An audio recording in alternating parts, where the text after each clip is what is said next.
we can meditate everywhere, anytime, even 3 seconds, 2 seconds, while you're walking, while you're having coffee and tea, while you're having meeting, so you can meditate. Many people has little bit misunderstanding about meditation. They think meditation meaning think of nothing, concentrate. So push too much. So we cannot block thought and emotion. In fact, we need thought and emotion. So whether you listen to your monkey mind or not, that's the issue.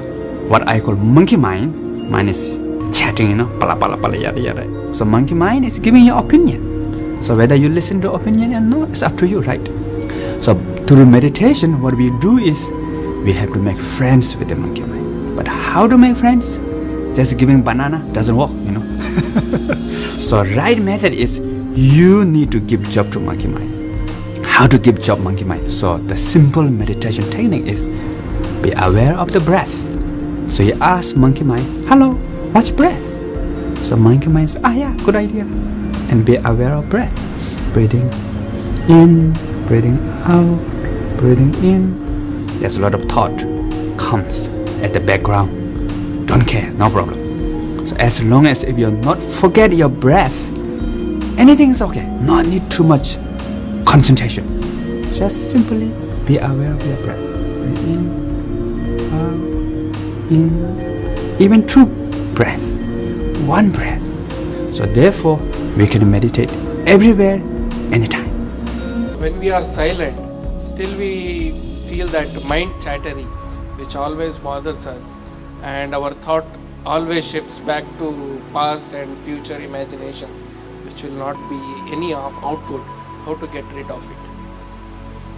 A whole lot of thought about this thoughtlessness. Thoughtlessness, no mind, these kinds of terms have been propagated all over the place, and these terms have been badly misunderstood and made into all kinds of things, and people are striving how to stop my mind.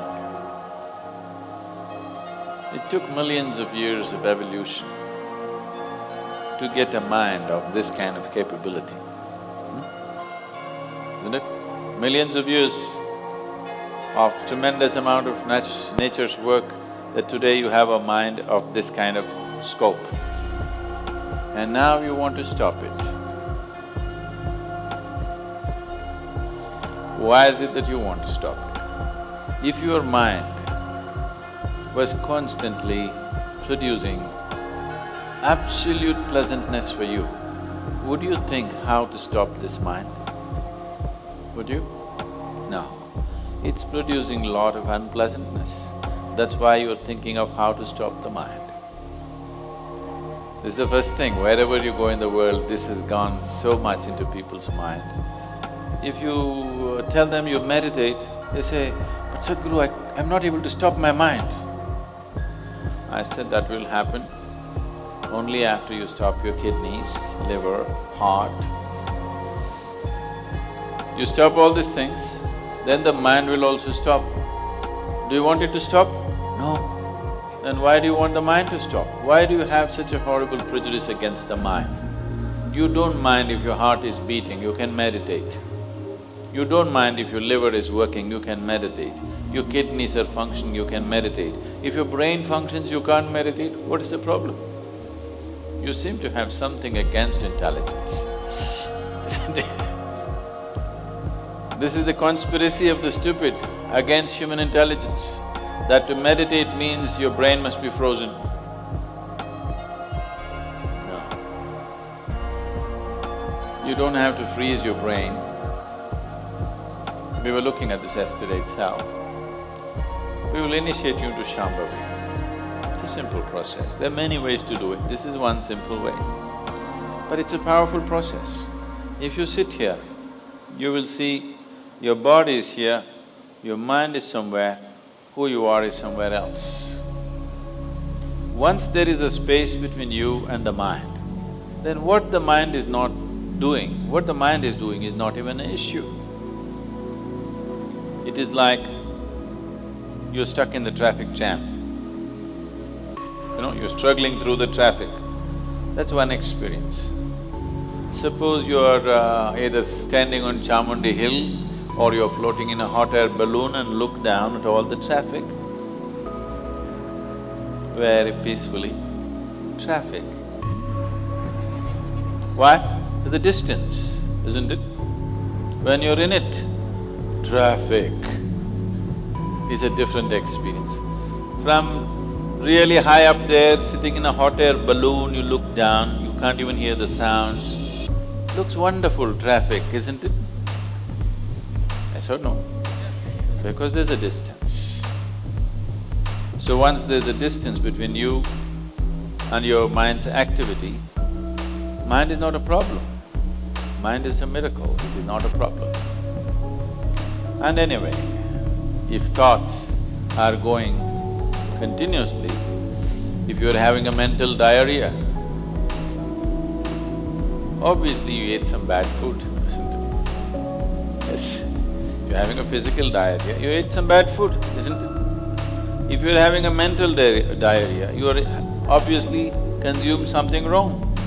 What this wrong thing could be is, the moment you identify yourself with something that you're not, then you're finished. Your mind is a continuous runs. There is no other way. Do what you want, try as hard as you want, it is not going to stop.